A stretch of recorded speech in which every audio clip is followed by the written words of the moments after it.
Siapapun meninggal punya dosa, teman-teman sekalian, hati-hati.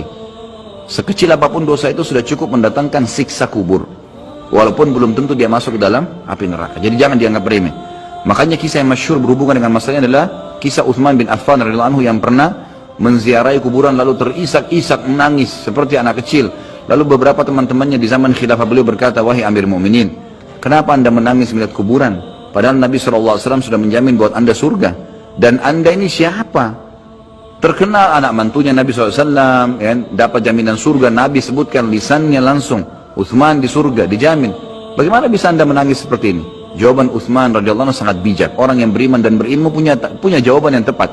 Dia mengatakan, Rasulullah SAW menjamin buat saya surga, tapi tidak menjamin saya selamat dari siksa kubur.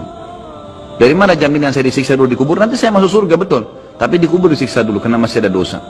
Maka pemahaman yang dikeluarkan oleh para ulama tentang tadi saya bilang, dosa itu sekecil apapun sudah cukup untuk membuat adanya siksaan, gitu kan? Itu karena pernyataan Utsman bin Affan yang menyebutkan statement tadi, gitu kan? Jadi kita harus memahami poin ini, teman-teman sekalian. Makanya jangan pernah tunda minta maaf sama orang. Jangan pernah tunda mengembalikan haknya orang lain. Jangan pernah menganggap remeh dosa-dosa kecil. Tidak boleh sama sekali. Karena kita akan lihat nanti salah satu penyebab azab kubur adalah tidak cebok pada saat kencing. Masalah kecil yang dianggap kecil oleh orang, gitu kan? Banyak orang anggap remeh. Maaf, banyak saudara-saudara kita yang membawa taksi, kendaraan umum di luar sana, kemudian kadang-kadang kita lihat di pinggir jalan kebelet kencing, main mampir sembarangan saja, ya, kencing sembarangan, tidak membersihkan dirinya. Ini berbahaya, penyebab azab kubur. Kata ulama, kalau kencing saja itu sudah menjadi penyebab, bagaimana dengan buang air besar? Bagaimana dengan orang junub tidak mandi? Bagaimana dengan hal-hal yang lebih besar lagi, gitu kan? Karena memahami hukum-hukum syari seperti ini, kalau hal yang kecil saja dilarang, berarti hal yang besar lebih pantas untuk dilarang. Kalau hal kecil saja mendatangkan azab, berarti hal yang lebih besar lebih pantas mendatangkan azab. Jadi harus hati-hati, gitu kan? Kalau amal ibadah kecil kita kerjakan sudah besar pahalanya, bagaimana dengan amal yang wajib misalnya, atau amal yang besar yang kita kerjakan? Kalau umrah fadilahnya besar, berarti haji lebih besar. Kalau sholat sunnah besar, tahajud, maka sholat 5 waktu lebih besar pahalanya, dan seterusnya.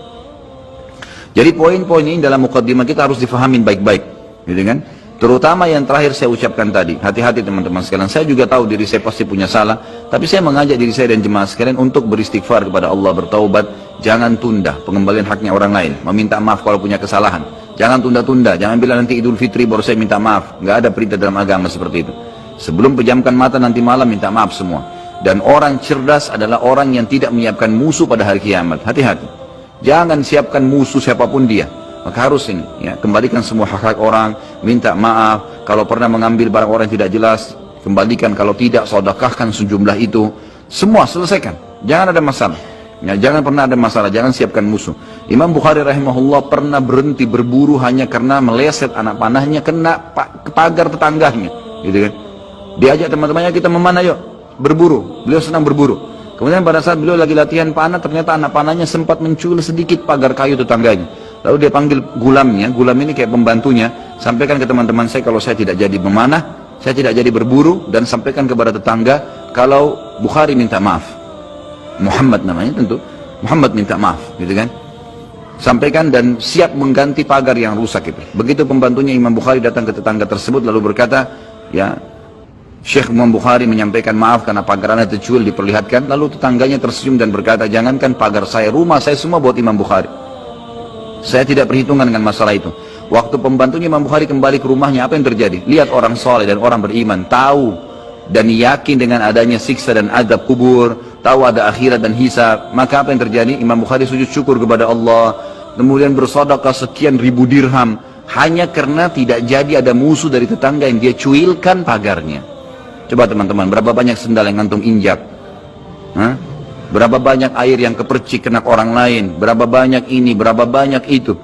Berapa banyak yang kita anggap remeh mengambil karena teman punya dan seterusnya. Ini hati-hati. Jangan siapkan musuh hari kiamat. Azab kubur datang kepada siapapun yang masih punya dosa. Dan dosa ada hubungannya dengan Allah Subhanahu wa taala, ada hubungannya dengan makhluk. Kalau berhubungan dengan Allah Azza wa Jalla, kita bertaubat kepada Allah. Allah Maha Pemurah. Dia akan terima taubat hamba-hambanya asal ikhlas. Tapi dengan makhluk nggak bisa, mencuri, menggunjing, memfitnah, ya, mengambil, memakan, ya, merusak namanya orang lain. Ini nggak boleh. Ini harus selain taubat kepada Allah, meminta maaf kepada orangnya. Nah, ini tidak boleh ditunda ini. Nggak ada gengsi di sini.